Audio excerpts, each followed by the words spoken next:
Welcome to Your Pharmacy Career podcast, proudly brought to you by Ravens Recruitment, Australia's leading specialist pharmacy recruitment agency. The podcast series has been created to shine a light on the diverse and inspiring careers of Australia's pharmacists. Each episode will focus on the varied career opportunities within the pharmacy industry by exploring the career paths taken by leaders in the fields of community pharmacy, hospital, industry, government and professional organisations.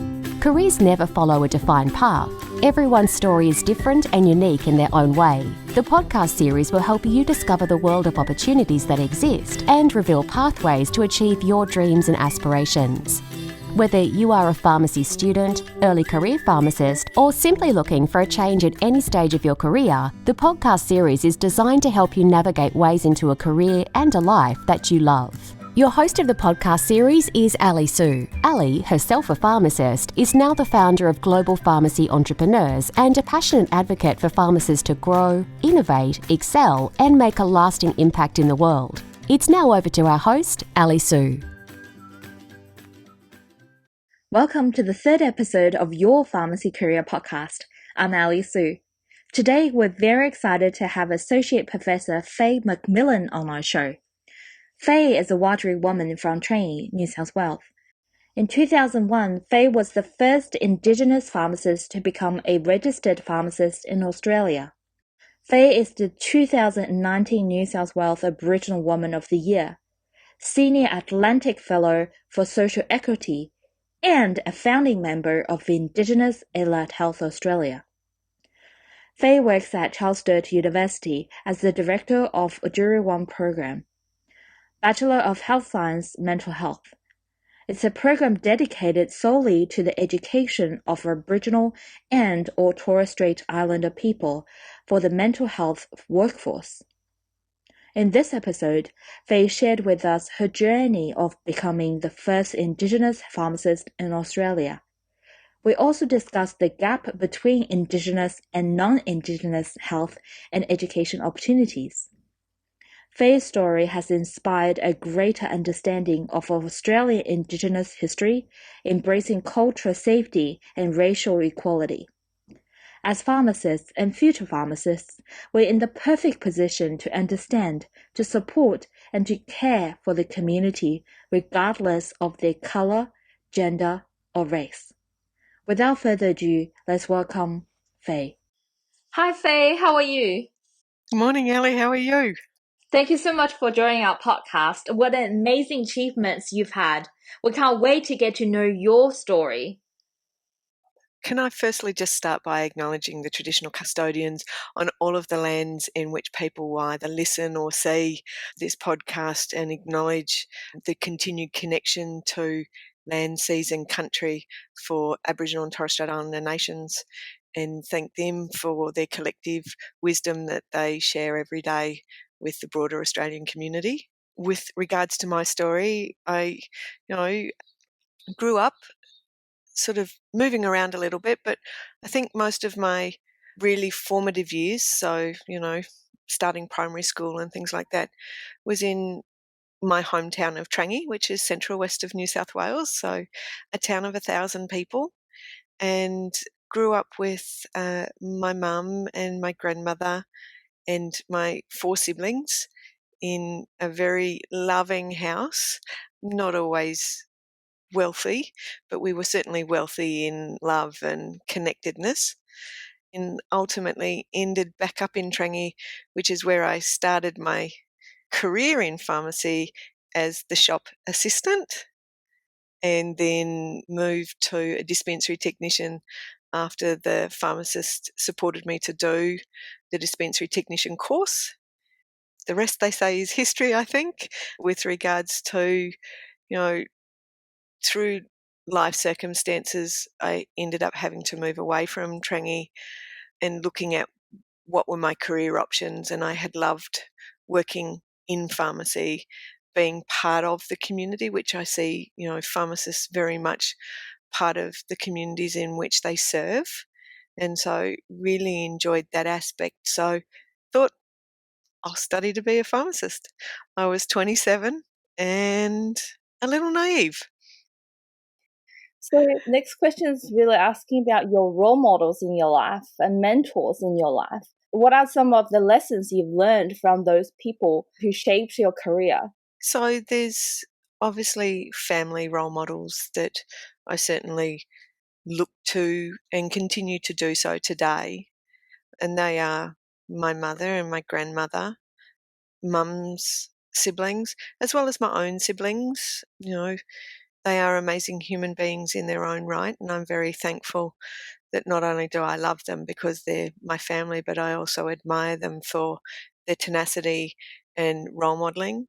When I did move back to Trangie, one of the great things was the opportunity to spend more time with my maternal grandmother, who was an inspiration to all of her family with regards to her resilience Mm, in the face of adversity, mm, particularly growing up in an era where being Aboriginal was very, very challenging, and understanding what that meant. But it also gave me such a beautiful insight into her as a person, not just mm, as my grandmother, but certainly the pharmacist in Trangie at the time, Peter Dixon. He was so supportive of the opportunity that I could have to go to university. mm, So Peter, and there was, other pharmacists around the Trangie area, in Warren and Gilgandra and other small rural and remote towns that Peter worked with, that I was very fortunate to be able to be part of that extended network. And so they really did shine a light for me as to how crucial the role of a pharmacist is to the health and well-being of people. So, they were certainly role models. And then obviously as my career has progressed, I've had the great fortune to meet a number of people in different spaces that their knowledge and contribution to their spaces have really influenced me.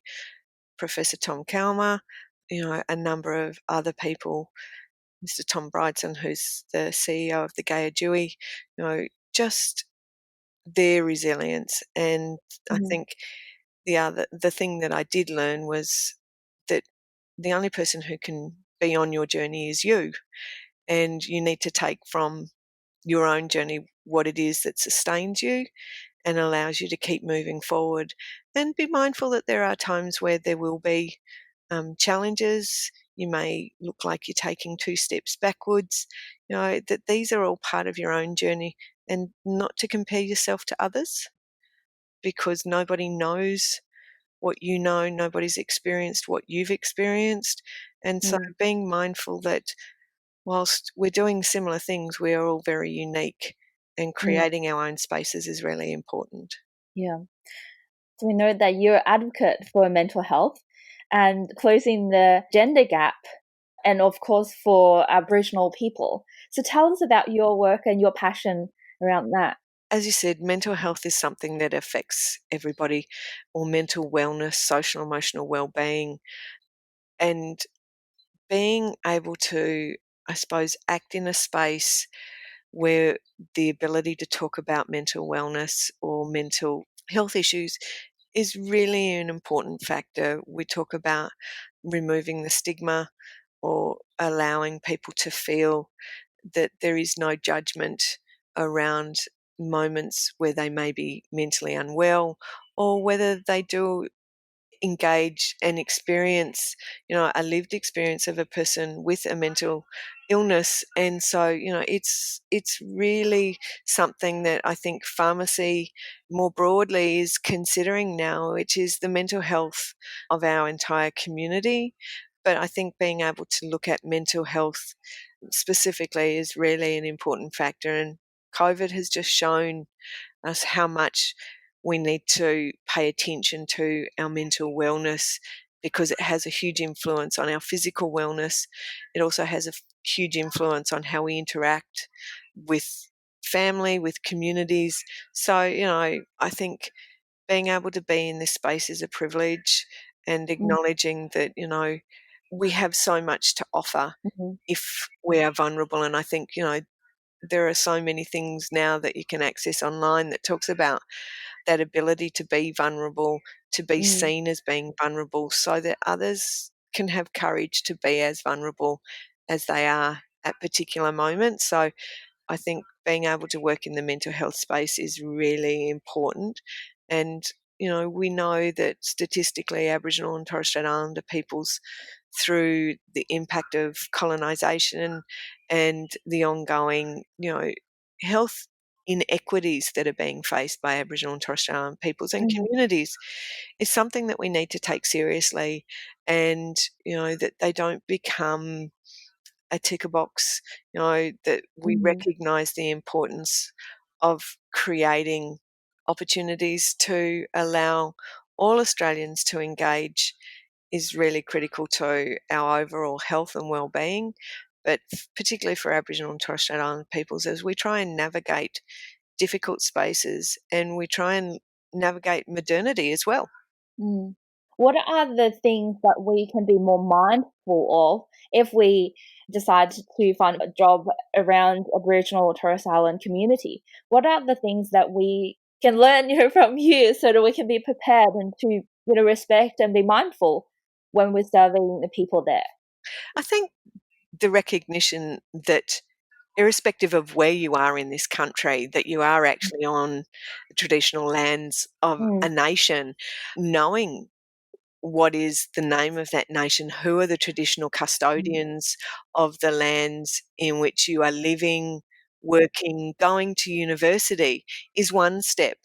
And also being mindful that, the health system has played a significant part in the health statistics of Aboriginal and Torres Strait Islander peoples, and that you actually do have a lot you can do. Understanding the history of this country since colonisation and the impact is one way.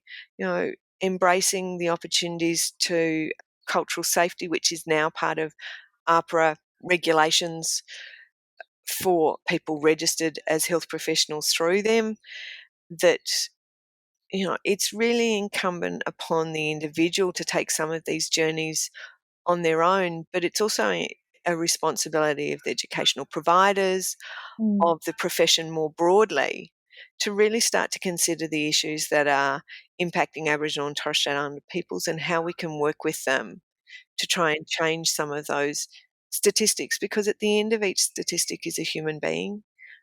So, when we talk about the life expectancy or, the comorbidities or chronic illness, that these are actually things that are experienced by people. And that, like everything, we want to be considered more than a statistic that needs to be addressed by governments.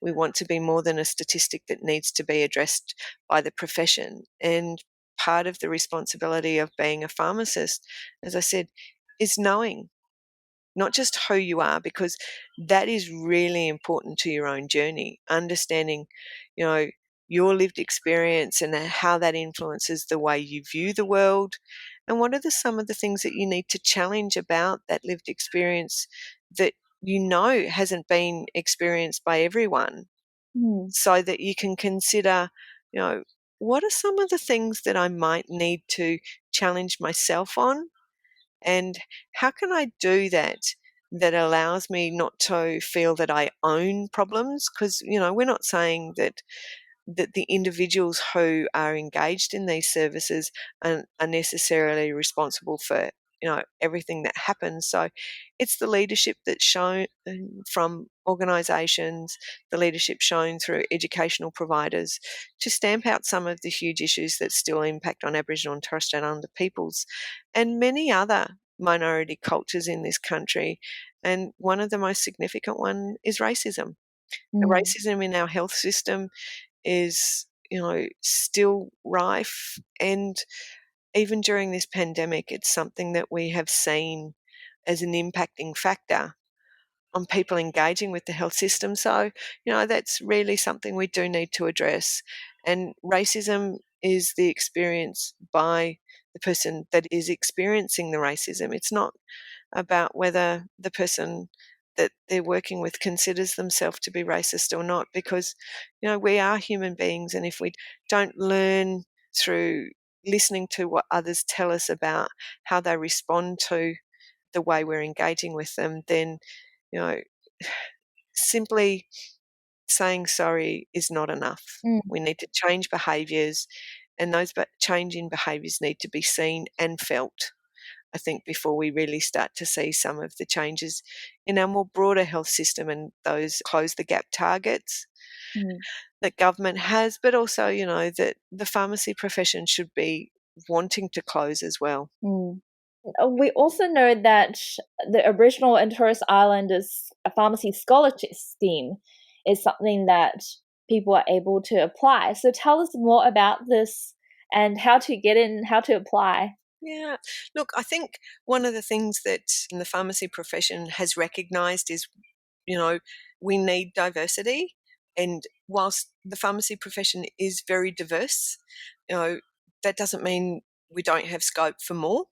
And engaging Aboriginal and Torres Strait Islander people to consider pharmacy as a genuine career opportunity that can make a difference is really something that we are doing, and we're improving,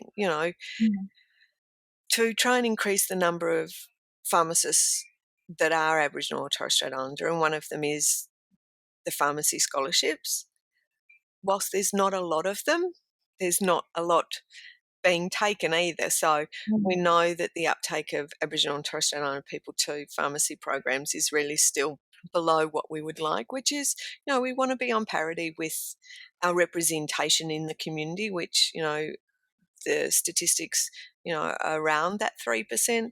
What we know in pharmacy is we have less than 1% of our pharmacy profession that is made up of inclusion of Aboriginal and Torres Strait Islander people. So, actively promoting that the scholarships exist, working in collaboration to increase the awareness of the fact that these exist, is one thing that we could do better. Working with Indigenous organisations that do have connections across Australia and into communities where the scholarships can be spoken about, advocated for, and then, supported for applicants to submit an application for scholarships is really a critical thing, because what we need to do is, I suppose, capture the imagination of people early about, what's rewarding about being a pharmacist on different levels, and going to that value proposition of being such a valued member of our society and community.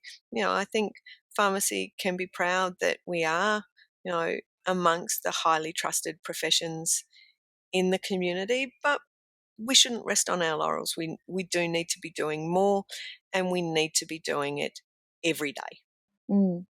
Yeah, wonderful. Thank you.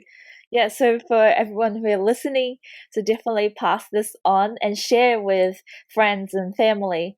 We want more people to be included, and we want to see more of the Aboriginal and Torres Strait Island pharmacy students around. Yeah, and we certainly do. And I think, as I said, supporting your peers when you are a pharmacy student is a really critical thing, but supporting them to be authentic to who they are, being able to acknowledge their history prior to coming into, a pharmacy program, and making sure that there are those safe spaces where people are able to talk about that without fear of retribution for, a number of different reasons. And as I said, pharmacy is diverse, but we have more opportunities to be more inclusive of that diversity. Yeah, definitely. So what are your advice for our aspiring pharmacists, a pharmacy student, intern pharmacists, or early career pharmacists? Consider rural, remote and regional. Consider that our workforce is geographically dispersed. We're dispersed across a number of industries, and that, don't be blinkered by what you think pharmacy is. Look more broadly at what pharmacy can be and how we influence in so many different spaces. Take opportunities, consider short, medium and long-term aspirations of what you want for yourself, what you want for a family, or how you see yourself engaging in pharmacy as a profession. So I think it's easy when we're in that moment of busyness to not keep looking towards the horizon because it seems such a long way off and so distant. But I think, being mindful that sometimes, maybe not a door's open, but a window's open that you can look out into something a little bit different. And that, working across this beautiful landscape of the Australian country really is something that is unique, and the diversity of those different places really has something to offer. And so when you're in university and looking for your placements, or where you're considering doing your intern program, don't just look at what's usual. Look at what's unusual. Look at opportunities that may not have been there in your first year, and that get opened up to you as you are going through your pharmacy program, or the opportunity, as I said, to be part of an intern program in some space that you'd never seen yourself before is really something that I ask people to be open to, and acknowledge that sometimes we can find little gems in spaces that, we had never considered before. As an Aboriginal Torres Island pharmacy student, when you were studying, what was the challenge as a pharmacy student as well as in your pharmacy career? Mm-hmm. I suppose the challenge for myself personally as a student was obviously the education that I'd done prior to going to university. But the other part at that time, so, 20 odd years ago, as you said, to become the first Western trained pharmacist, because I'd like to acknowledge that, Indigenous people across the globe and in Australia have practiced pharmacy since they've been connected to their countries, looking at what does the landscape offer them. And, they looked not just to nutritional, but also to the medicinal properties of plants and things, and acknowledging that that existed, but to acknowledge that, even as short as 20 odd years ago, that we didn't have Aboriginal or Torres Strait Islander people in the profession is really something that's profound. But I think the other part that it did say, and still continues to say to a degree today, is that educational institutions aren't necessarily based in an inclusion criteria. University was, and still to this day, to some degree, is still very much beyond all Australians. It costs a lot. There are a number of different factors, but for me personally, it was certainly the lack of representation. And as I said, now with accreditation and things like that of pharmacy programs across the country, the inclusion of Aboriginal and Torres Strait Islander peoples into the curricula is a critical issue, and that is being addressed. But, when I was at university and we had any conversation about Aboriginal and Torres Strait Islander peoples, it was done by a non-Indigenous person to this country. I had a Maori academic who was a wonderful academic, but when you're speaking to the issues of the First Nations people of the country in which you're planning to define and develop your craft, then it's really difficult for people to truly understand the importance of why I should do this when they're not being taught by the lived experiences of people of why pharmacy is important to our health and well-being. Definitely. Wow, so it's great that you're here for us, for our future Aboriginal Torres Island pharmacy student as role model. So yeah, thank you. Thanks, Ellie. I mean, I think what, and even myself, is to recognise that whilst we're in the moment, and as you said, many students have part-time jobs and don't probably consider that they are in a privileged space, but with privilege comes responsibility, and we have to acknowledge what that responsibility is, but we also have to act on what that responsibility is. And as I said, start some of those, our actions, as I said, simple things. Usually when I'm on Zoom, for example, your name comes up, I make a point of putting what nation I'm sitting on. And for me, I'm lucky it's a Wiradjuri nation, my nation. But it also then lets us acknowledge the diversity of the nations that is spread across this country and start to consider. And as I said, when people recognise and reflect on their own lived experiences and the influences that has, then they're able to go, okay, when I embrace this responsibility, I'm going to do something with it. Thank you so much, Faye, for this wonderful discussion. We learned so much, and just thank you so much for being the role model here for us, for our future pharmacy students, and to understand more about the First Nation, more about our Aboriginal and Torres Strait Islander community. So, yeah, thank you. Thank you, Ali. And I just, really do acknowledge that the space is being opened up more to create more knowledge around the inclusion of Aboriginal and Torres Strait Islander peoples into the professions as a professional themselves, but also the embracing of First Nations communities and how do we work effectively within our communities to try and be the change that we want to see and be very much part of a change that we need for our future. Great. Thank you. Thanks, Ali. Thank you for listening to this episode of the Your Pharmacy Career podcast, proudly brought to you by Ravens Recruitment, Australia's leading specialist pharmacy recruitment agency.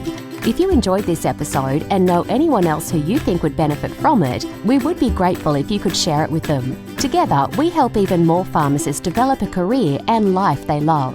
If you have any questions or suggestions about future podcast episodes, please reach out to us via email info@ravensrecruitment.com.au.